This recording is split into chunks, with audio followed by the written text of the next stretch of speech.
అవును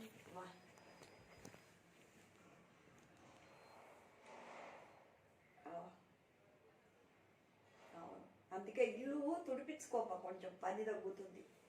ఒకేసారి బాగా ఇట్లా వంగడము అట్లా లేకూడదు. అది. కొంచెం అదే చెప్పాను నేను, డాక్టర్ని అడుగు, కొంచెం ఏదైనా ఎక్సర్సైజ్ చేస్తే కూడా కొంచెం బాగా తగ్గుతాయి నడువు నొప్పులు. ఆ, అడుగు. బెడ్ కూడా వేసుకోవచ్చేమో, అది కూడా అడుగు. తప్పదు, 10 రూపాయలు ఖర్చు పెట్టుకుని నీ పని, నీ ఆరోగ్యాన్ని నువ్వు కాపాడుకోవాలి. స్కూల్కి పోయే పిల్లల్ని సర్వీస్ చేయాలి కదా ఇంకా కొన్ని రోజులు నువ్వు.